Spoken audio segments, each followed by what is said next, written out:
Shalom a todos, boa noite. Vou pedir para que todos se levantem nesse exato momento. Cumprimente o seu irmão do seu lado, diga a paz do Senhor, diga Shalom.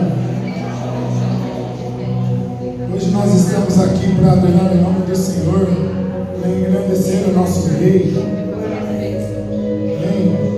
Porque é por Ele e para Ele são todas as coisas. Eu quero que a gente leia uma passagem que se encontra em Salmos 138, no versículo 2. Por favor, meus irmãos, coloquem também. Salmo 138, versículo 2. Prostro-me perante o teu santo templo e louvo o teu nome por teu amor e fidelidade, pois exaltastes acima de todas as alturas o teu nome e a tua palavra. No dia em que te invoquei, tu me respondestes, concedendo-me força e coragem. Louvem-te, Senhor, todos os reis da terra, quando ouvirem as promessas da tua boca. Celebrem eles os caminhos do Senhor. Grande é a glória do Senhor. Amém. Este salmo ele relata para que todos os reis adorem somente um, que é o Senhor. E o Senhor ele está acima de todos os reis. Ele é o maior rei de todos. Amém. Nesse exato momento eu quero que você feche os seus olhos. Vamos estar orando ao Senhor. Comece declarando palavras de gratidão ao Senhor. Obrigado, Pai, por nós estarmos aqui hoje depois de um dia inteiro de turbulências, um dia inteiro de correria, um dia inteiro ao qual o Senhor não nos abandonou. Mesmo o Senhor sendo rei, o maior de todos, o Senhor ainda deu atenção para nós e cuidou de nós. E nós te agradecemos, nós somos gratos. E sabe, Senhor, por isso nós estamos aqui. Porque não há outro motivo de nós estarmos aqui se não for para te adorar. E por isso nós te adoramos, nós te rendemos graças, louvores e adoração, Senhor. Porque não há outro como o Senhor. Tu és o único e verdadeiro Deus. O Senhor é aquele que controla os nossos dias e cuida de nós nos mínimos detalhes. A tua palavra diz que o Senhor nos guarda na nossa entrada e na nossa saída, e nós somos gratos por isso também, Senhor. Nós somos gratos a ti, Senhor, porque o Senhor colocou pão na nossa mesa para comermos. Nós somos gratos a ti, Senhor, pelo simples e pelo muito também. Nós somos gratos a ti. Nós te agradecemos, Deus. Nós te agradecemos, Senhor. E nós queremos dizer que somos o teu altar. Nós somos o teu altar, Senhor. E o altar, Senhor, ele está ali para que o fogo comece a queimar e o incenso comece a subir diante das suas narinas. Que a nossa adoração seja assim. Que a nossa adoração seja assim hoje, Senhor. Porque hoje é o nosso melhor culto. O ontem já passou, amanhã só o Senhor sabe. Então hoje é o nosso melhor culto a ti, Deus. Hoje a nossa adoração é toda tua, Senhor. Hoje o nosso coração é todo teu, Jesus. Porque o Senhor poderia morar em templos feitos por mãos de homem, mas sabe que a palavra do Senhor diz que não, o Senhor não faria mais isso. O Senhor habita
Obrigado, Senhor, porque é por Ti que eu estou hoje aqui.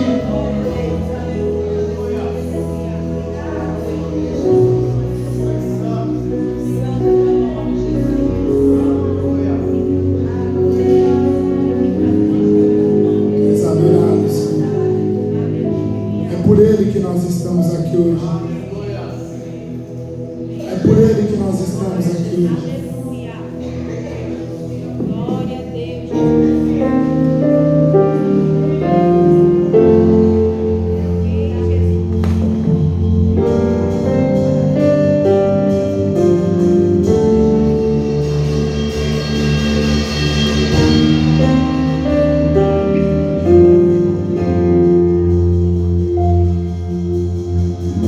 Estou preparando um caminho,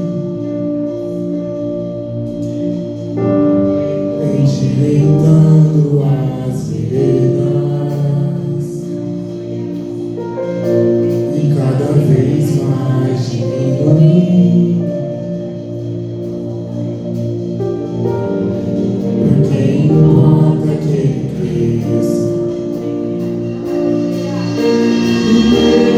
Meu prazer está, eu não sou digno de desatar as suas cidades, e a minha vida está, eu caminho com a certeza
Agora a gente vai fazer uma parte muito importante do culto, que é a parte da oferta. Hoje eu estava meditando na minha casa a respeito da oferta. E fiquei pensando assim, que a oferta já é um mandamento de Deus desde o começo, desde o início, que Deus já orientou Moisés, lá quando ele recebeu as tábuas da lei. Deus já deu instruções para Moisés a respeito da oferta, porque a igreja, todas as igrejas, elas dependem do coração voluntário dos seus membros, porque não existe assim empresas que financiam as igrejas, não existe governo que financia as igrejas. Então Deus lá no início já sabia disso, então Ele já instruiu desde o início que nós devíamos obedecer a Ele e ofertar na casa dele, porque seríamos nós que iríamos manter esse lugar onde nós iríamos estar adorando o nome dele. Amém? Eu queria deixar aqui um verso que está no livro de Êxodo, aqui, Êxodo 34, eu quero ler 34, 20, eu quero ler só a parte B, a última parte desse versículo, onde Deus instrui Moisés. Aqui quando ele estava lá no monte, que Deus estava dando as tábuas da lei, Deus disse assim para Moisés, o verso é 34, 20b. Deixa eu achar aqui, porque sabe como que é o negócio.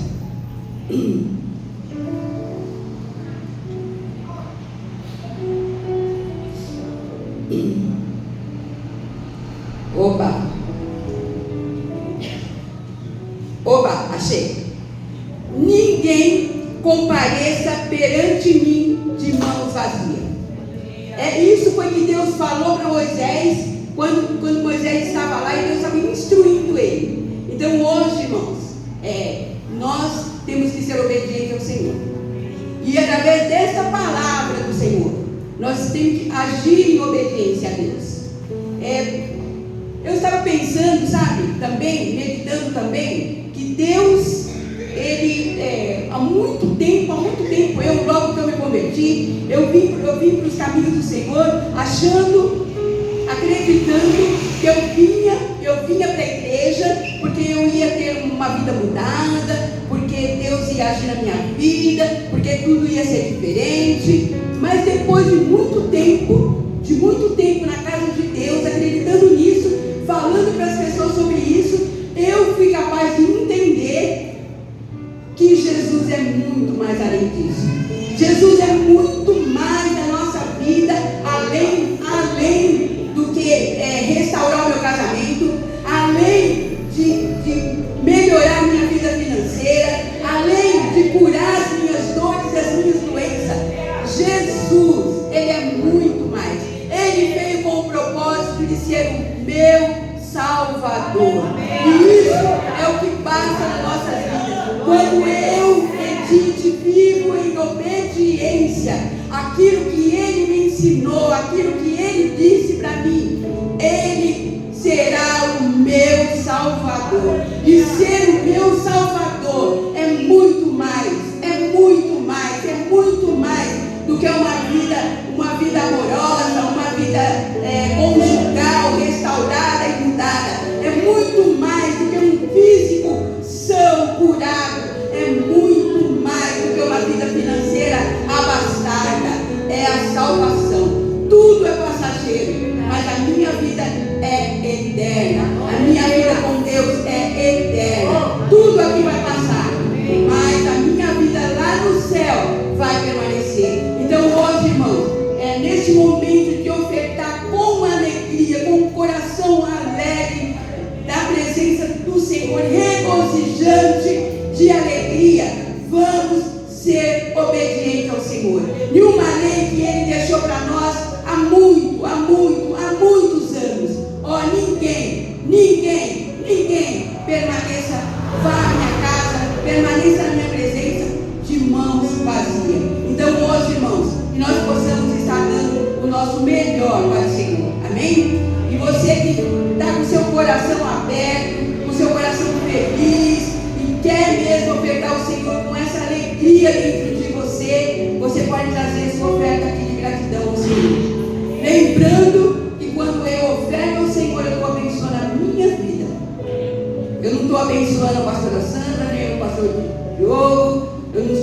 abençoando a Evangelho, eu estou abençoando a mim mesma.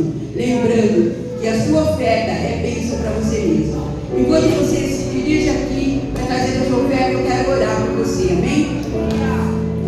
Querido Deus e Pai, aqui está a tua igreja, Pai, diante da tua face. Deus querido e santo, fica com eles, Pai. Coloca mesmo, Senhor, no coração de cada um, Pai, um coração voluntário, um coração, ó Deus, disposto, Senhor, disposto a te obedecer, a fazer aquilo que o Senhor tem determinado há muitos anos, Pai, para que nós fizéssemos. Senhor, quando o Senhor pede para que nós venhamos à tua casa, Senhor, e trazemos algo para o Senhor está falando para nós que nós somos dependentes de Ti, que nós precisamos de Ti, e que tudo que temos vem de Ti, Senhor, que tudo é para Ti, Senhor, e para a Tua glória e para a Tua honra. Então eu te peço nesta hora de oração, abençoa os Teus filhos, Senhor, e coloca no coração deles, Pai, a alegria, Pai, de ofertar a Tua casa, a alegria, Senhor, de trazer algo na Tua presença, Deus. Abençoa cada um dos Seus filhos, eu te peço, em nome do Senhor Jesus, hoje e sempre. Amém, amém e amém.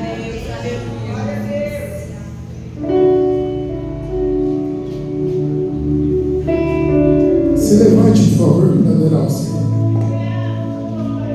Eu quero que o Luca coloca para mim Lucas 2:25.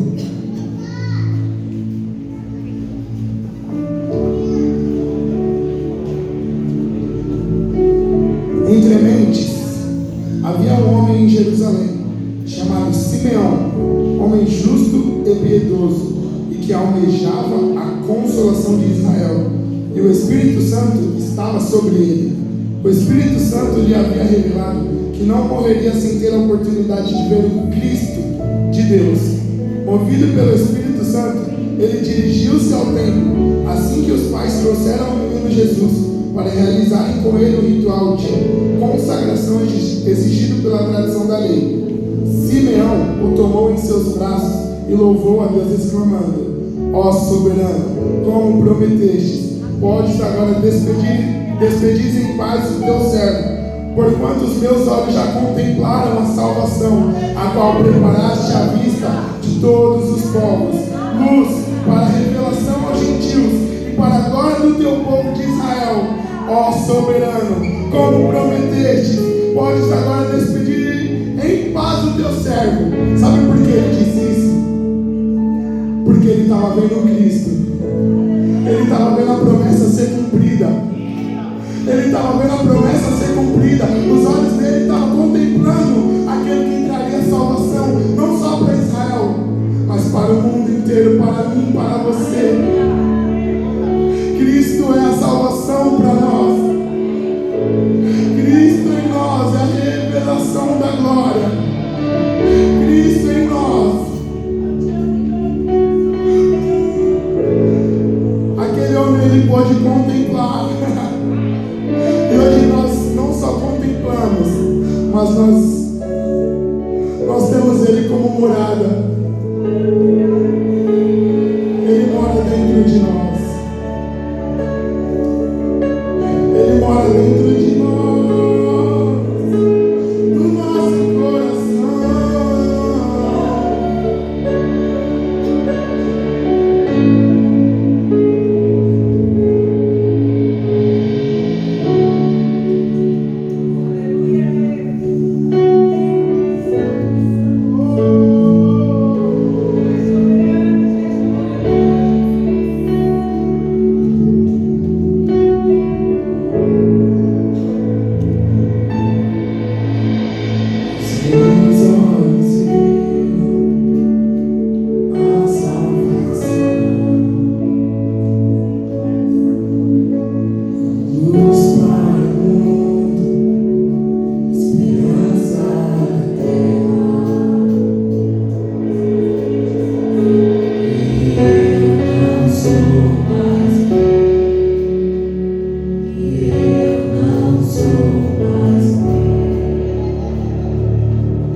você pode aplaudir o Senhor em nome de Jesus. Amém. Pode se assentar em nome de Jesus. A paz do Senhor Jesus. Shalom. Boa noite. Antes que a gente entre na palavra, eu quero dar alguns recados. Quem esteve aqui no domingo, quem estava aqui no domingo? Domingo nós celebramos o Purim. Falamos um pouco sobre o Purim. Como quem esteve aqui viu, falando logo no começo, que essa igreja pequena celebra as festas bíblicas. Agora em abril, no dia 11 de abril, 12, né? No dia 12 de abril, nós vamos celebrar uma outra festa. 12 de abril, se não me engano, cai no sábado, é isso, né? Cai no sábado, nós vamos celebrar a Pessa. O que é a Pessa? É a Páscoa. Como que será essa celebração? Essa celebração ela será um jantar. Então, sábado, vamos celebrar a Pessa e vai ser um jantar. Tá? Só estou dando só o spoiler só para vocês, mas acho que a semana que vem a gente vai já vir com como vai funcionar, a forma que vai ser. Mas já coloca na tua agenda. Dia 12 de abril, vamos celebrar a Pessa, que é a Páscoa. Amém? As nossas quartas-feiras chamamos de quartas by fire. Para você que não sabe, significa pelo fogo ou por fogo. E estamos com uma série de mensagens.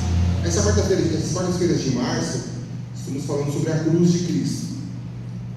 Vai encerrar agora, na próxima quarta-feira, encerra essa série. Mas já temos outra, vamos vir com outra. Na próxima quarta-feira, você já vai saber qual que vai ser o tema já do próximo mês. Amém? Amém. Eu falei com algumas pessoas, eu comentei com algumas pessoas, e eu fiz questão da gente escolher alguns temas que são fundamentais, eu digo que são a base do Evangelho. Não tem como você entender sobre o Evangelho de Cristo se você não conhece, não sabe sobre a cruz de Cristo. Então, por isso que começamos falando sobre a cruz. E o próximo mês também vai ser uma base, ou digo que é o chão do Evangelho, que você precisa entender, precisa saber, para entender um pouco sobre o Evangelho de Cristo Jesus. Amém? Amém. Temos posso dizer que é slogan, que esses cultos de quarta-feira é o nosso melhor culto.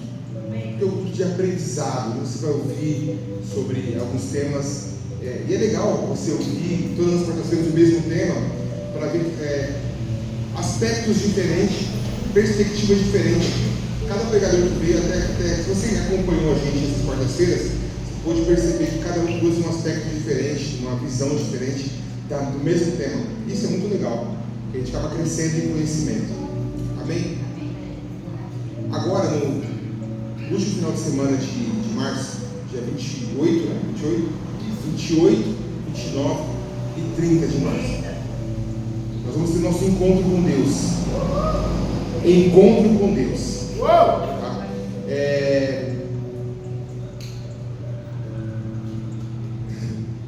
Quem aqui já passou por encontro? Levanta a mão. Quero ver quem passou. Certo. Eu não vou perguntar quem não passou, eu quero saber quem passou. O encontro com Deus, eu lembro que há mais de 10 anos atrás a gente conheceu esse trabalho por uma igreja aqui em Guarulhos, chamada Verbo Vivo. E quando meu pai conheceu esse trabalho, ele fez questão de levar algumas pessoas da nossa igreja para passar por esse trabalho, para saber como é que funciona. Entre eles hoje estava a Fabiana, minha mãe, a minha tia Edith, Glorinha também foi, Glorinha? Não, tá de brincadeira, Glorinha, você não foi não.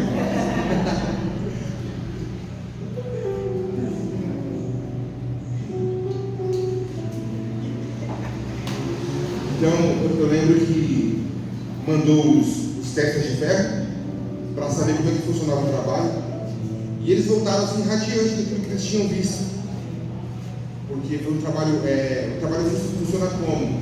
Você vai na sexta-feira num sítio, uma chácara, e na sexta-feira já começa algumas palestras, você vai ouvir algumas palestras que são pautadas em transformação, em mudança de vida. Eu lembro que antes da gente poder esse trabalho, alguns já ouviram falar sobre esse trabalho. Eu mesmo já tinha ouvido falar do trabalho, sobre alguns pessoas falavam que era lavagem cerebral, alguns falavam que era hipnose, regressão. Então a gente ouviu muito ponto negativo desse trabalho. Quando os testas de ferro foram para lá, a Glorinha foi também. A Glorinha estava lá. Quando a Glorinha foi lá, eles voltaram radiantes com aquilo que viram. Houve transformação. No decorrer dos anos, quando menos de um ano, a gente conheceu a igreja do Evangelho Quadrangular, onde está em Paulista, meu pai conheceu. Então a gente parou de fazer o encontro na Verbo Vivo aqui em Guarulhos e começamos a trabalhar junto com a igreja Quadrangular do Itaim Paulista. E eu sei que no Itaim Paulista a gente trabalhou mais de 10 anos, 10 anos e pouco, enviando pessoas. Quando a gente faz uma média, uma métrica de quantas pessoas que passaram, se eu não me engano, a gente passou de 1000, né, Chico? Passou de 1000 pessoas, já que essa igreja enviou para o encontro com Deus. Por que a gente envia? Porque a gente acredita no trabalho. A gente acredita que é um trabalho de transformação de vida. Se eu fosse abrir o microfone para algumas pessoas contar testemunho, eu tenho certeza que você ia ouvir coisas muito bonitas aqui. A gente gosta de a gente pega aquele testemunho mais para a pessoa mais judiada para contar o testemunho, para poder impactar e tal. Mas existem pessoas, não tem testemunho talvez tão judiado assim, mas emocionalmente estava quebrado e não dá para ver com os olhos. E que hoje está transformado, casamento desfeito. Teve uma situação no encontro, que eu até gosto de falar disso, enviaram 2 rapazes, aqui a gente viu, essa igreja que enviou. E um dos rapazes, ele tinha a boca torta, né? Inclusive, aqui a gente não vê ainda, né? Não veio para ele, né? Ele foi esses dias lá. E ele tem a boca torta, assim, fala um pouco de dificuldade. E ele estava no encontro com a gente. Teve uma parte do encontro que abriu para contar testemunho, né? E um rapaz branco, se não me engano, ele tinha olho claro, se não me engano, bem apessoado, pediu para poder falar e tal. Tivemos o microfone para ele. E ele começou a falar que Deus, que no final de semana dele, ele não imaginava que ele ia estar lá, mas o encontro com Deus foi algo marcante na vida dele. Ele estava muito feliz para ver que ele tinha passado por lá e que ele queria pedir perdão para uma pessoa. Ele falou assim: aquele rapaz ali queria pedir perdão para ele. Aí o rapaz ficou de pé, o rapaz que eu falei que tem uma deficiência, uma boca torta, levantou, aí queria pedir perdão para ele e tal. O rapaz veio, eles se abraçaram, choraram. Mas para a gente, como a gente já vinha de uma caminhada de encontro com Deus, era coisa que a gente já estava acostumado a ver. Pessoas se emocionarem. Só que depois o rapaz estava com a boca torta e quis falar também. Aí pegou o microfone e começou a falar: falei, olha, eu quero dizer perto de todo mundo que eu perdoo ele. E eu quero contar rapidinho a minha história. Eu tenho a boca torta porque ele deu um tiro em mim. Ele tentou me matar. Então, são coisas, gente, que é difícil a gente entender. Só um encontro com Deus para a gente entender por que isso acontece. É algo muito bonito, muito lindo. E a gente investe nisso porque a gente tem visto Deus fazer a obra, tem visto testemunhos, sabe? Acreditamos nisso. Então, essa minha fala é por 2 motivos. O primeiro motivo é para te incentivar a investir em alguém, sabe? Alguém que precisa de transformação, que precisa ter esse impacto com Deus, precisa ter uma novidade de vida, precisa aprender. Mas eu quando passei no encontro, minha mãe quando passou no encontro era crente já há muitos anos. Eu quando passei no encontro, eu já tinha ouvido falar de Jesus, a minha infância foi correr dentro de uma igreja, e mesmo assim eu senti a transformação de Deus na minha vida, aquilo que Deus fez. Eu costumo dizer o seguinte, que você no final de semana você aprende coisas que você não aprende há 10 anos de crente numa igreja, por causa do andamento. E não só daquilo que é falado, da teoria, mas também por causa do Espírito Santo mesmo, que comove a gente, que age, sabe? Então eu quero te convidar, último final de semana agora 28, 29 e 30 de março, vai ter o nosso encontro com Deus.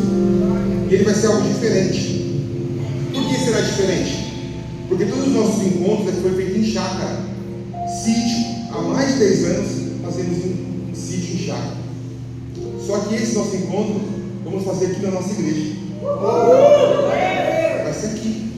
Então, de repente, a sua dificuldade qual que era? Nossa, tem que fazer alguma coisa à noite. Então você vai poder vir participar desse evento e dormir na tua casa. Um pastor, amigo meu, falou comigo esses dias: eu quero passar nesse encontro. Só que é o seguinte, ele trabalha no consulado da Angola, ele é diplomata, né? Ele falou: eu quero passar no encontro, como é que eu faço? Eu falei: poxa, você vai passar, é só passar, dá o nome, escreve e você passa. Ele falou: não tem problema, de sábado eu tenho que responder e-mails, porque eu recebo e-mails e eu preciso responder. Eu posso pegar um computador? Vixe, aí complica, porque na chácara é um pouco mais restrito, a gente fecha um pouco ali, não deixa. Mas agora não, agora vai ser diferente, você pode ficar tranquilo, porque à noite você pode completar o seu serviço.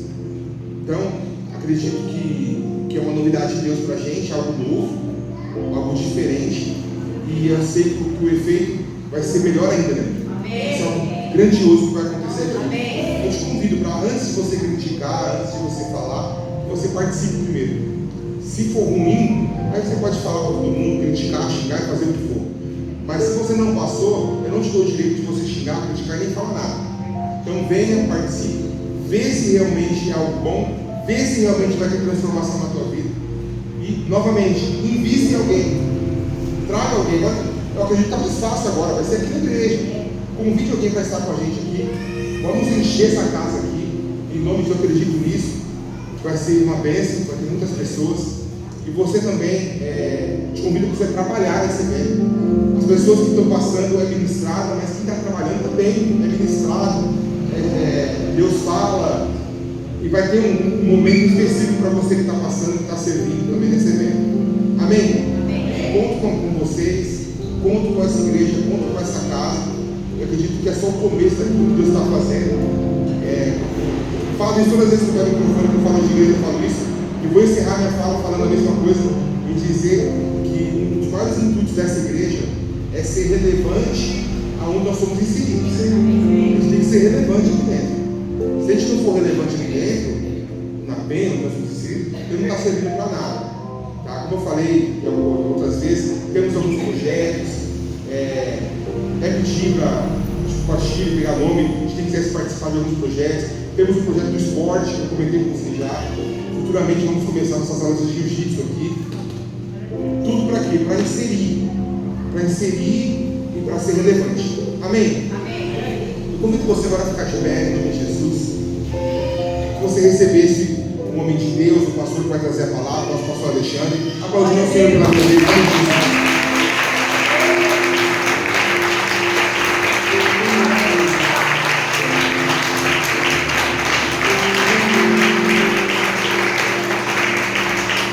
Aleluia, glória a Deus. A paz do Senhor a todos. Amém. Por gentileza, fiquem à vontade, podem se sentar. Glória a Deus. Eu vou fazer uma confissão. Na hora que eu estava conversando com o Diogo pelo WhatsApp, ele só falou que a gente tinha que tomar uma postura, né? Resolver a questão. Eu falei: eu vou ministrar. Aí depois eu mandei a risadinha para ele, foi depois ou antes. O que eu falei ali mesmo? No que eu me enfiei? Mas é tudo para a glória de Deus. E eu costumo dizer o seguinte, que a oportunidade, ela mostra como é que está o nosso coração. Eu tenho dito para os jovens que não importa quando a oportunidade chegar para vocês. Abraça, faça com amor. Não importa se você vai errar, o que importa é que você tem que fazer. Não importa se você vai falar bonito, vai falar muito, vai falar pouco. Fala da mensagem da cruz. Amém? Quem trouxe a sua Bíblia, abra na carta aos Filipenses, capítulo 2. Vamos ler alguns versículos rapidamente, porque o tempo não nos perdoa. Ele está correndo. Glória a Deus. Se eu fosse dar um tema para essa minha humilde ministração, seria: Jesus é suficiente. Ele é muito suficiente para nós. Ele é muito suficiente para nós. Quem encontrou, diga amém. Filipenses capítulo de número 2, versículo 5 em diante.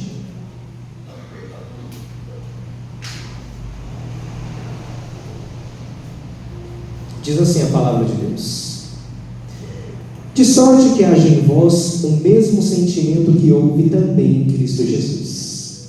Que sentimento é esse? Que sendo em forma de Deus, não teve por usurpação ser igual a Deus, mas aniquilou, despiu-se, anulou-se a si mesmo, tomando a forma de servo, fazendo-se semelhante aos homens. Versículo 8. E achando na forma de homem, humilhou-se a si mesmo, sendo obediente até a morte e morte de cruz. Pelo que também Deus o exaltou soberanamente e lhe deu um nome que é sobre todo nome, para que ao nome de Jesus se dobre todo o joelho dos que estão nos céus, na terra e debaixo da terra, e toda língua confesse que Jesus Cristo é o Senhor, para a glória de Deus Pai. Palavra do Senhor. Aleluia. Espírito Santo da verdade, a palavra nos afirma no livro de São João que se não for o Senhor, a gente não teria a capacidade de compreender o que está aqui. Então venha como sempre ministrando aquilo que o Senhor já ministrou ali no meu serviço, no meu coração, obra extraordinária da cruz. Fala também, Senhor, me permite humildemente partilhar com os meus irmãos aquilo que o Senhor colocou no meu coração. Que os nossos ouvidos estejam abertos, que os nossos olhos também estejam abertos e que o nosso coração esteja completamente aceitável para receber a boa palavra que vem do teu altar, Senhor, em nome de Jesus. As palmas louvam o Senhor. Aleluia. Quando o nosso pastor Diogo mencionou a respeito dos ministros, que sempre cada um vem direcionado com uma revelação da parte de Deus sobre um determinado tópico, isso é muito real, isso é muito verdadeiro. Quando eu era pequeno, eu participei de uma série de ministrações que falava sobre o amor de Jesus Cristo pela humanidade. E o texto base era João 3,16. Era mais de 15 ministrações nessa conferência.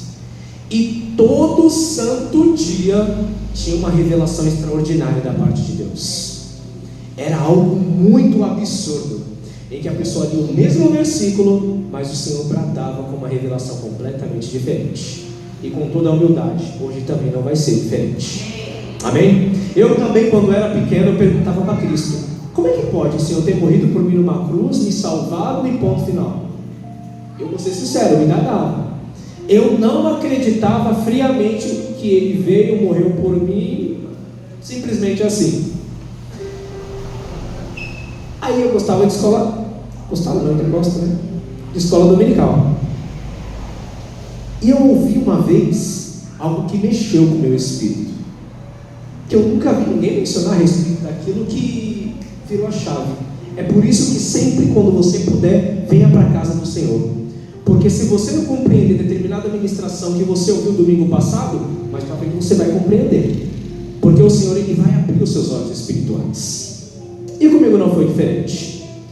Mas entrando na seara da palavra do Senhor, a mensagem da cruz, ela é extremamente poderosa para gerar em qualquer ser humano uma profunda transformação de tudo aquilo que ele precisa. Percebe-se que quando Cristo Ele se esvaziou de toda a sua glória, como diz o texto em Filipenses, segundo a palavra de Deus, a origem, o princípio de tudo isso, deu a Ele, somente a Ele, a capacidade de fazer o que nenhum outro ser humano poderia fazer, que é morrer em prol dos nossos pecados. Como assim, Ale? Eu quero trazer para os irmãos hoje um contexto sobre a mensagem da cruz, trazendo à nossa memória o sofrimento que Ele passou. A caminhada de Cristo, ela revela para nós que, no princípio, ou até mais além, na eternidade, Deus já sabia tudo o que iria acontecer. Ele sabia que Adão ia falhar e que precisaria de alguém para poder salvar eu e você. A palavra de Deus diz lá no livro de Romanos que todos pecaram. Diga para o seu irmão: todos Todos. Você e eu, viu? Estava com a ficha preta. Preta. E alguém precisava pagar a nossa conta.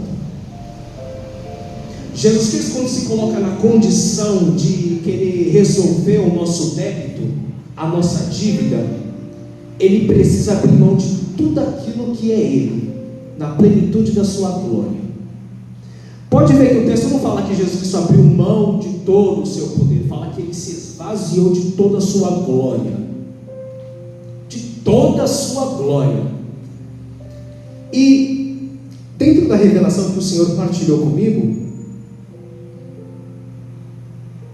tem diversos pilares dentro do cristianismo, daquilo que Jesus Cristo faz como obra da cruz.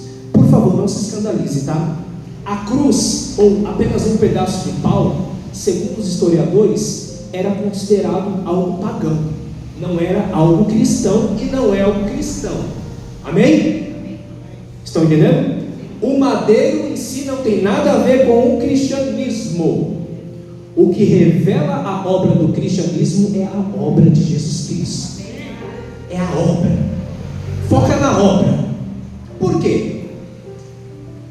Quando eu era pequeno, eu aprendi em Deus que Jesus Cristo, ou melhor, que o mundo espiritual ele é regido por princípios. Tem diversas coisas que é regido no mundo espiritual, mas só que o princípio é uma delas. Satanás, ele consegue muitas vezes nos dobrar de uma forma porque ele segue à risca determinados princípios. E nós, como cristãos e conhecedores da palavra, às vezes tropeça nisso. E tem um princípio que eu conheci, que eu aprendi da parte do Senhor, que é o princípio de retribuição. Esse princípio de retribuição só dá ao ser humano algumas condições, a capacidade de poder fazer aquilo que ninguém pode fazer. Exemplo: alguém aqui tem vida própria? Levanta a mão. Alguém aqui nunca pecou? Levanta a mão. Alguém aqui nunca encontrou mentira em seus lábios? Levanta a mão, por favor. Eu, por exemplo, já estava lascado, se depender desses três. E tem outras coisas, só estou mencionando essas três aqui no princípio de retribuição. No mundo espiritual, Jesus Cristo, para Ele poder fazer tudo isso, Ele tinha que cumprir tudo isso aqui na terra. É por isso que a mensagem da cruz, se você abrir a boca só para falar que alguém veio, morreu por você na cruz, ressuscitou e já era, fica vago, sim ou não? Sim ou não? Por mais que a mensagem da cruz ela é poderosa para salvar, libertar, transformar, redimir, regenerar, mas não foi apenas isso que Jesus Cristo fez. Na sua caminhada aqui na terra, segundo a palavra de Deus, Ele é o único que veio de uma mulher virgem, aonde Ele foi tecido através do Espírito Santo de Deus, aonde Ele nunca cometeu pecado, aonde Ele era o único que tinha vida própria, e é o único que na sua caminhada nunca houve engano. Pode ver, nunca teve falha nesse homem. E esse é um dos critérios do princípio de retribuição, para você ao longo da sua caminhada fazer algo por alguém. Estão entendendo? Não estão entendendo, amém? Estão entendendo? Continue comigo. Jesus Cristo, segundo a sua multigraça, Ele consegue olhar para o ser humano falido e perdido e dar a ele aquilo que ele perdeu. Porque Satanás, ele, lá no princípio, lá no Éden, quando ele conseguiu dar um rodo em Adão e Eva, ele achou que seria o fim da humanidade ali. Só que ao longo da caminhada da humanidade, Jesus Cristo vem e muda completamente a história, como os irmãos bem sabem. Mas voltando para a obra da cruz, eu quero pegar um pouquinho o sofrimento de Cristo. Eu quero pegar um pouquinho a parte da tortura. Segundo os historiadores, aquela corda, aquele chicote, aquilo que eles usavam para poder torturar o ser humano. Lembre-se de algo, irmão. Os romanos, antigamente, eles puniam de forma severa pessoas que praticavam crimes hediondos. E a ideia de punir essas pessoas eram duas. Uma era para mostrar para todo mundo que aquilo que se você fizer de errado, você também vai ser punido, mas ao mesmo tempo era de humilhar a pessoa, de expor ela ao ridículo. A tortura de Jesus Cristo foi tão absurda, mas tão absurda, que segundo os historiadores, esse chicote que usaram para poder torturar Jesus Cristo, a ponta dele era de metal e de madeira, em que quando você jogava, puxava, vinha junto um pedaço da carne da pessoa. Vocês já assistiram a Paixão de Cristo, né? Já? É um filme de Mel Gibson, é um filme muito forte, mas ao mesmo tempo necessário para evangelizar as nossas vidas, viu? Muito necessário. Pois bem, nessa tortura, Jesus Cristo está sofrendo. Jesus Cristo está sendo espancado, está sendo torturado, está apanhando, está tomando bofetada. Só que a obra da cruz não é só quando ele chega na cruz, tem todo o processo, tem todo o caminho. E segundo os historiadores, eles classificam que Jesus Cristo, quando ficou pendurado na cruz, não durou 10 horas na cruz. Por que, Ale? Porque no período da tortura que ele passa, que ele sofre, ele é muito judiado. Ele é muito judiado. Só que toda essa judiação que aconteceu com o nosso mestre, sempre quando eu me arremeto a isso, eu fico, como é que pode alguém que não precisava fazer o que era para mim fazer? E o Espírito de Deus sempre ministra no meu coração, não tem como, alguém tinha que fazer. O princípio de retribuição, ele estabelece exatamente isso, que alguém disponível, quando quer fazer algo em prol de alguém, ele precisa ter esses atributos intactos. E eu olho para a nossa humanidade, com todo respeito, eu não consigo encontrar na minha descendência, nos meus pais, nos meus avós, nos meus filhos. Eu só consigo encontrar em Jesus. Eu só consigo enxergar em Jesus. Ao longo da nossa caminhada com Deus, a gente conclui que por mais que a gente falha, por mais que a gente erre, por mais que a gente seja imperfeito, vem a obra extraordinária de Cristo na cruz, que é capaz de fazer tudo aquilo que a gente não é capaz de fazer. Me dê um exemplo, Ale. Quando eu minto, a palavra de Deus fala que onde habita o pecado, superamundo o quê? A graça, por causa do quê? Da obra redentora da cruz. Não é simplesmente algo que Jesus Cristo acordou, quero salvar a humanidade, não, ponto final. Não, ele teve que padecer, ele teve que sofrer, ele teve que ser esmiuçado. Uma outra observação, a posição em que Jesus Cristo, a condição em que Jesus Cristo é levado até a cruz, segundo os historiadores também, ele carrega uma madeira que pesa entre 40 a 60 quilos. Irmão, para uma pessoa que já está debilitada, eu que já sou franzinho, me dá um negócio de 50 quilos para carregar, eu peço arrego, irmão. Imagina uma pessoa que está com as costas ferradas, destruída, porque aquilo ali é ferida viva, e a pessoa está aqui carregando. O meu pecado, o teu pecado, só por amor. Porque como Deus, eu estou falando de um Deus, eu não estou falando de um profeta, de um Samuel, não, eu estou falando de um Deus que prefere bater um papo com teu pai e falar assim, eu vou em prol deles, eu vou em prol daquele mentiroso, eu vou em prol daquela mentirosa, eu vou em prol do adúltero, do fornicador, do ladrão, do bandido, eu vou, porque eu sei que se eu não for, estou perdido. É por isso que ela fala que Deus amou o mundo de tal maneira. Nosso irmão João, quando ele se expressa dessa forma, ele conclui que ele não tem palavras para poder explicar a profundeza do amor que Deus tem por você. Quando você achar que Deus não se importa com você, lembre-se do processo e da obra da cruz, porque o que Ele fez por você, me desculpe, às vezes até os nossos pais não fariam.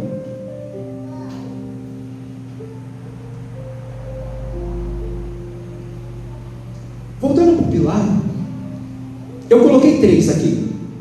A cruz de Cristo nos traz um profundo ponto de reflexão, embasado em muitos pilares. eu quero destacar 3. O primeiro, a humildade de Cristo. É algo que muitas vezes falta até em nós. Jesus Cristo, com toda a sua glória, com toda a sua soberania, Ele revela para a gente que a gente tem que andar em profunda humildade de uma forma absurda. E detalhe, tá? Enquanto Ele andou aqui na terra, por mais que Ele andava em autoridade, ousadia, intrepidez, curando, libertando, fazendo, acontecendo, Ele andava em humildade. A palavra de Deus revela isso. Sede mansos e humildes, o jeitinho que eu sou. Só que tem uma outra coisa que eu considero muito importante. A ideia de Jesus Cristo querer também fazer isso em humildade, o propósito é sempre para nos beneficiar. Observe, Jesus Cristo, Ele quer religar o ser humano com Deus, o relacionamento do ser humano com Deus, a restauração do ser humano com Deus e o principal, a salvação do ser humano para um dia voltar para o céu ou voltar para a eternidade. E nesse domingo eu partilhei um pouquinho com os jovens que eu não sei vocês, mas às vezes no momento de adoração, de leitura bíblica, às vezes eu me arremeto à eternidade. Alguma coisa me coloca lá no princípio.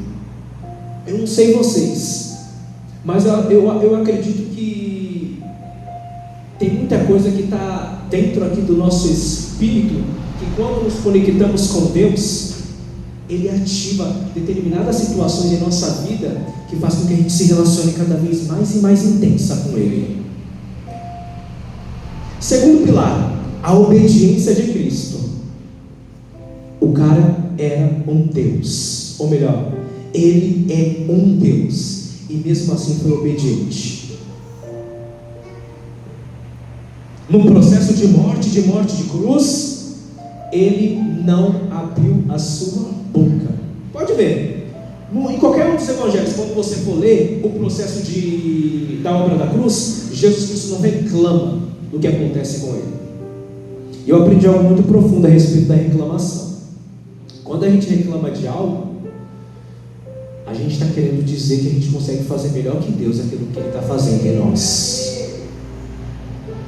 E Jesus Cristo dá um exemplo para nós que Ele mesmo não reclamou. E por fim, não menos importante, o terceiro pilar, servir por amor. Olha para Ele. Qualquer tipo de ação que Ele executava tinha uma revestidura, uma profundidade de amor absurdo.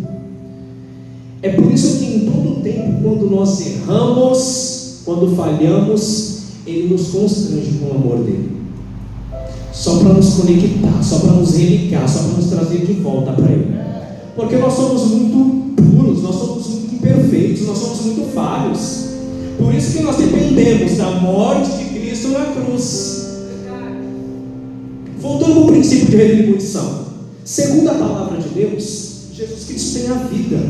É por isso que Ele dá para você de forma gratuita. Eu não estou falando da vida carnal, estou falando da vida eterna. Pode ver, nem o próprio Deus te dá a vida eterna. É através de Jesus Cristo que você alcança a vida eterna. Por isso que Ele enviou o seu Filho. É que através do Filho nós podemos ser religados com o Pai. Segundo ponto do princípio de retribuição: não havia mentira nos lábios desse homem. É muito profundo. Quando a gente pega a história e a gente pega antes de Cristo e depois de Cristo, os meus filhos às vezes me perguntam, né, pai, por que antes de Cristo e depois de Cristo? Aí de forma muito chula, eu falo, Jesus Cristo, Ele dividiu a história. Mas segundo a palavra de Deus, Jesus Cristo, Ele não só dividiu a história. Jesus Cristo, Ele conseguiu trazer a eternidade e conseguir trabalhar isso dentro do coração de qualquer ser humano que aceita Ele como Filho de Deus. É por isso que Ele é muito suficiente para mim e para você. Não importa o que você está passando, Ele é suficiente para você. Ah, Léo, Ele continua sendo suficiente para você. Eu estou com uma doença, Ele é suficiente para você. Eu estou passando por um problemaço ali.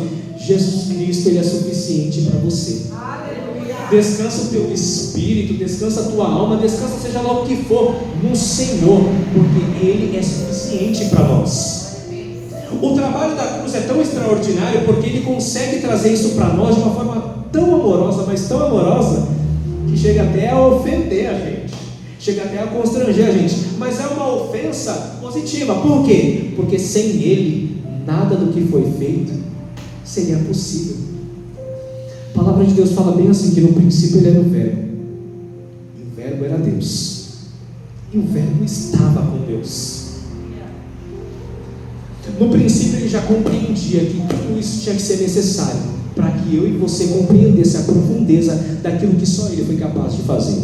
Você pode pegar qualquer ser humano que for, não importa, ele não é capaz de cumprir o princípio de retribuição.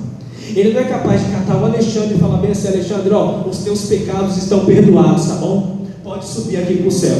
Ó, Alexandre, ó, hoje você está salvo, tá bom? Não tem como. Pode olhar para qualquer ser humano, ele não tem essa capacidade. Agora, quando você olha para o Filho de Deus, a nossa alma ela se alegra, a nossa alma ela se regozija e descansa. Por quê? O Filho de Deus é o único suficiente para transformar a nossa vida em qualquer cenário. Ah, por mais que o ser humano tenha pecado, não importa, a graça é maior que tudo isso. Ah, Lei, então você está dando vazão para o ser humano pecar? Não, eu estou dando a oportunidade dele ter aquilo que eu tenho, a salvação em Deus. Jesus Cristo, segundo a sua graça, ele consegue olhar para o grego, para o judeu, para o cristão, para o não cristão, seja lá o ser humano que for, o que ele fez, o que ele praticou, ele é capaz de tirar do pecado. Irmãos, quando eu paro para tentar compreender essa questão de você olhar para um ser humano, como Jesus Cristo mesmo faz em sua palavra, de perdoar o pecado de alguém, é algo que beira loucura na humanidade. Sim ou não? Sim ou não? Você tem o poder de perdoar o pecado de alguém aqui, irmão? Sim ou não? Então por que Jesus fala para você perdoar o teu irmão? Hã? É porque não depende só de você, irmão. Lembra que eu falei de princípio? O mundo espiritual, ele respeita princípio. Satanás, ele às vezes nos livra por causa disso. Quer ver um exemplo? Está lá ele lá, à toa, né? E está Jó. Segundo a palavra de Deus, ele estava observando Jó. Deus, ele fala bem assim para Satanás: observaste meu servo Jó? Homem íntegro, reto, puro, que se desvia do mal. Amém? Satanás, ele fala bem assim. Deus, ele fala bem assim para Jó: é um homem muito diferenciado. Aí Satanás, ele olha, mas também o Senhor o rodeia com tantas bênçãos. Reflita comigo. Você acha que Satanás não sabia que Jó adorava a Deus pelo que Deus é e não pelo que Deus dava? Sim ou não? Satanás, ele sabe de cabo a rabo essa brincadeira aqui, meu irmão. O que muitas vezes acontece é que ele consegue pegar o princípio que existe e colocar em contrário contra a gente. E se a gente não ficar ligeiro para poder aplicar aquilo que Deus manda a gente aplicar, a gente acaba caindo no erro, a gente acaba ficando prejudicado nisso. Deus então estabeleceu o seguinte: ó, faz o seguinte, toca em tudo que ele tem, só não toca na tua alma, porque Deus sabia quem era o adorador e como era aquele adorador. Dentro da esfera espiritual, quando a gente passa a cumprir um determinado princípio, o mundo espiritual, ele rege ao favor de quem está executando aquilo. E Satanás, ele vem com tudo, irmão, para que você não aplique aquilo.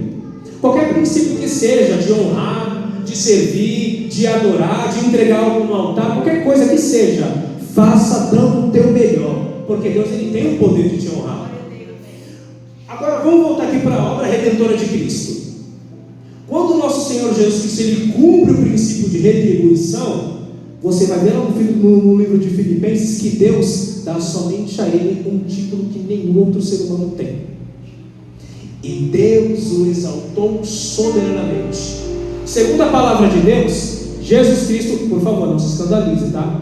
Antes de Jesus Cristo vir na terra, as pessoas não invocavam o nome dele para perdoar pecado. Invocavam, sim ou não? E quando ele veio na terra, o que passou a acontecer? que Deus o exaltou soberanamente, que lhe deu um nome que está acima de todo nome. Alguns teólogos classificam que esse nome deve ser outro nome, que não seja Jesus. Eu particularmente discordo disso, porque é um nome que eu invoco aqui e agora. É um nome que perdoa pecado, é um nome que liberta, é um nome que transforma. Não é um outro nome que ele vai receber. Amém? Então, se Deus o exaltou soberanamente, ele deu um nome que está acima de todo nome. Quando você invoca esse nome, não tem demônio que fique em pé, não tem pecado que não seja perdoado, não tem cura que não seja estabelecida, não tem porta que não se abra, não tem demônio que caia por terra, por causa do nome poderoso de Jesus Cristo, porque ele foi o único capaz de poder cumprir o princípio de retribuição. Só que tem algo muito interessante na questão da cruz. Quando Jesus Cristo é pendurado lá na cruz, é um processo de profundo sofrimento, na verdade, se a gente para analisar. Jesus Cristo tem as suas mãos furadas, e pelo que eles mencionam, os teólogos, era um prego de 13 a 15 centímetros. Não era algo pequeno, irmão. Sabe esses preguinhos que a gente às vezes está... Eu que sou ruim, obra essas coisas, aqueles preguinhos pequenos, imagina aquele no dedo, já ferra a vida do amigo. Imagina o nosso mestre, com a grossura que é o prego, o nosso Senhor Jesus Cristo, na mão esquerda, na mão direita. Alguns acreditam que Jesus Cristo foi pregado na cruz aqui no centro, só que não. Está vendo essa região aqui, ó? Foi ela que foi pregada na cruz. Por quê? Porque aqui tem osso para poder segurar. Porque se na cruz você tivesse colocado o centro, ela poderia ter rasgado a mão de Jesus Cristo. E vê se ela rasga, permanece lá intacta. Os pés de Jesus Cristo, quando são colocados numa base para poder prendê-lo, para ele não poder se movimentar, o sofrimento é muito absurdo. Beleza. Segundo um médico, eu fui exatamente nesse médico, que ele falou algo que eu acho muito interessante. A pessoa que é pregada na cruz, ela, dependendo do sofrimento que ela passa, ela pode ficar de 3 a 6 ou até mesmo 4 dias pendurada numa cruz. Como eu mencionei, Jesus Cristo ficou por volta de 6 horas na cruz, por conta de todo o sofrimento que ele passou. Mas eu te pergunto uma coisa muito importante: outras pessoas antes de Cristo não foi pendurada na cruz? Sim ou não? Sim ou não? Dezenas de outras. Segundo a história, muitos criminosos às vezes tinham punições até mais severas que a cruz. Eu vi uma que eu achei absurda, muito absurda, em que você coloca o ser humano dentro de um objeto e tem um monte de coisas para poder perfurá-lo, porque ele cometeu um crime. E aí o negócio, quando fecha, a pessoa está presa, ela não consegue se movimentar. A primeira coisa que pega é os olhos da pessoa, perfura. E aí vai perfurando todo o corpo. E é algo agonizante. A morte de Cristo na cruz também foi algo agonizante. Só que o processo da morte de Cristo na cruz, ela foi muito lenta.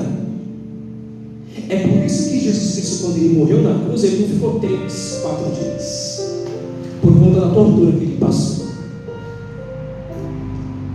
por causa do meu e do teu pecado. Talvez alguém diga: mas eu não pedi para ele morrer por mim. Deixa eu abrir um parênteses, por favor.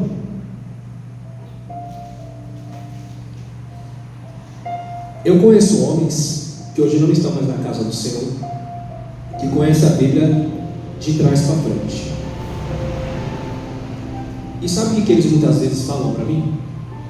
Eles justificam o pecado deles, como muitos, para não estar na presença de Deus. Sabe por quê? Porque o Senhor Jesus, ele sempre vai confrontar o meu e o teu pecado, porque Ele quer o nosso bem. Amém? As pessoas que não aceitam a obra transformadora da cruz, sabe o que elas fazem? Elas justificam os seus erros. Pô, peraí, mentir não é bem assim, não tem nenhum problema. Adulterar, que isso, não pega nada, tranquilo. e justificam, se brincar até com o texto bíblico, viu? É bizarro.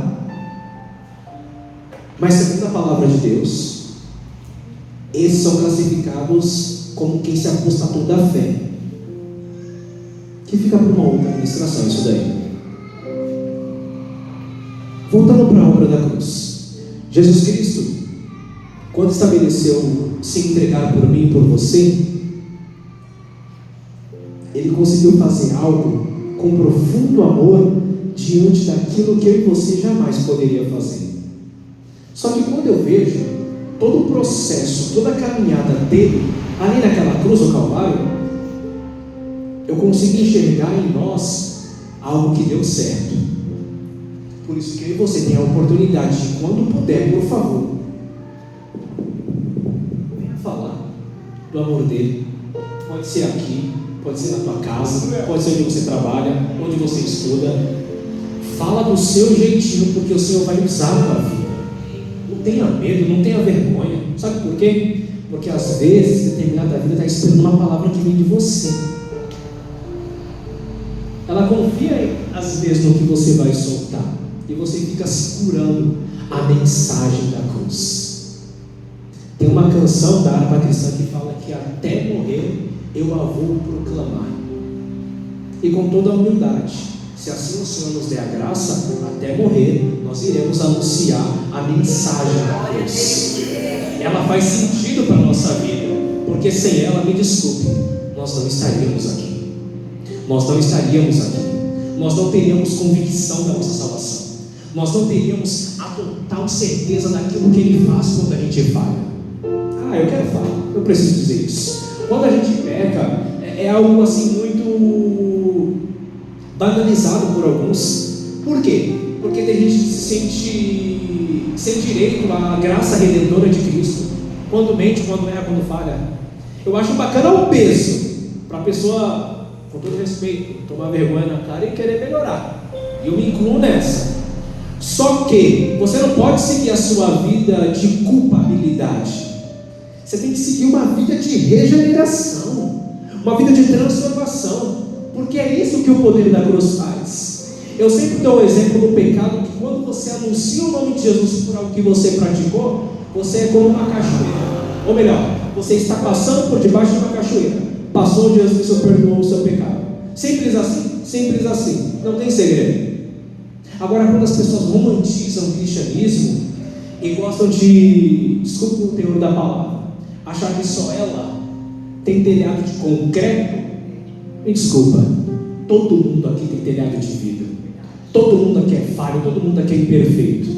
Aonde pessoas imperfeitas é onde elas estão para o Senhor transformá-las, moldar, atuar na tua, fazer uma operação no seu caráter, para que você seja uma pessoa melhor dia após dia. Porque sem Jesus Cristo, me desculpe, não dá. Sem Jesus Cristo não dá. Certa vez eu disse que eu até admiro os que estão lá fora sem Jesus Cristo, porque tem que ter muita coragem para seguir uma vida sem Jesus Cristo. É com um tom de ironia que eu falo isso, mas tem que ter muita coragem para seguir uma vida sem Jesus Cristo, onde muitas vezes você quer vencer um determinado pecado e não consegue. Você acha que tem gente que não gostaria de estar aqui dentro?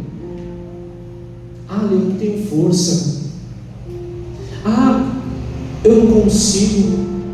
E não é história de carochinha não, irmão. A pessoa de fato não tem força mesmo. Ela não tem condição de vir. E às vezes a gente fica banalizando. Não vem porque não quer. Não tem um peso espiritual sobre aquela vida. Por isso louvo, agradeço a Deus por você querer estar aqui todos os dias. E quem foi que fez isso foi o Espírito Santo de Deus. Porque até a vontade de adorar não vem de você, vem de Deus. Por favor, levante-se. Falei muito. Glória a Deus. Mas guarda no teu espírito que a mensagem da cruz, ela sempre será necessária para moldar a tua vida, a tua casa, a tua família, os teus filhos. Quem quer que passe por você, não deixe de anunciar a mensagem da cruz. Nem que você fale apenas Jesus te ama. Isso surte efeito na vida daquela pessoa. O que você não pode é: olha, eu não vou falar nada porque eu estou com vergonha. Desculpa, fala com vergonha mesmo. Fala com medo mesmo. Fala com segurança mesmo. Fala do jeito que for. Mas fale, porque quem faz a obra não é eu, é o Espírito Santo de Deus. O que diz a palavra do Senhor? Quem convence o homem do pecado, do juízo e da morte é quem? É o Espírito Santo de Deus. Não somos nós. E do juízo. Amém? Feche os seus olhos. Pai, segundo a tua palavra, a gente só consegue chegar em algum lugar por causa do teu trabalho redentor, remidor, transformador, regenerador, aplicado na cruz. Morte essa que deu ao Senhor tudo aquilo que o Senhor tem, tudo aquilo que o Senhor é, tudo aquilo que o Senhor faz. Obrigado. Eu tenho palavras de gratidão para dizer: obrigado. Obrigado por se entregar. Obrigado por fazer o que eu, o que meus irmãos, o que a humanidade não seria capaz de fazer, que é morrer em prol de alguém e ainda assim não perder aquilo que carrega. Eu quero te louvar, eu quero te agradecer. Eu quero entregar em tuas mãos o coração de cada um dos meus irmãos aqui presentes, pedindo que o Senhor venha trazer, Senhor, sobre o coração de cada um deles o trabalho extraordinário da cruz, nos arremetendo, Senhor, sempre à memória que o Senhor fez tudo o que nós precisávamos, e por isso o Senhor é e sempre será suficiente para cada um de nós. Governa os nossos corações, ilumina nossa mente, esteja conosco, Pai, para a glória e honra do nome do Teu Filho amado, Pai. Em nome de Jesus, as palmas louvam ao Senhor. Que Deus abençoe. Glória a Deus. Todos nós já estamos encerrando, mas eu quero reforçar, assim como o pastor Diogo disse, no dia 28, dia 29 e dia 30, nós temos o nosso encontro com Deus. Amém? Um novo encontro com Deus. Vai ser aqui na nossa casa. Amém? Vai ser aqui na nossa casa. Domingo, às 18 horas, culto da família. Vai estar conosco pastor Del Israel. Aí, irmão? Pastor Israel, hein? Vai estar aqui, ele vai vir de Brasília, é isso? Vai estar vindo de Brasília. Ele tem uma palavra para o meu coração e para o teu coração. Então você não pode ficar, culto da família. Vai estar conosco um grande amigo, nos conhecemos há muito tempo. Ele vai vir lá de Brasília para estar ministrando ao nosso coração. Amém, queridos? No dia 12, é isso? Dia 12 de abril, nós temos a peça. Vamos passar maiores informações. No domingo a gente vai estar falando mais a respeito. Você também não pode perder, vai ser um jantar assim, muito lindo. Você não pode perder. Amém? Estenda a tua mão, eu quero te abençoar. Que o grande amor de Deus Pai, que a graça do nosso Senhor Jesus Cristo, a comunhão e a consolação do Espírito Santo de Deus seja com todo o povo de Deus, hoje e sempre. Que você possa dizer amém. Vão em paz e que o Senhor te abençoe no nome de Jesus. Domingo nós estamos de volta às 18 horas, culto da família. Deus te abençoe.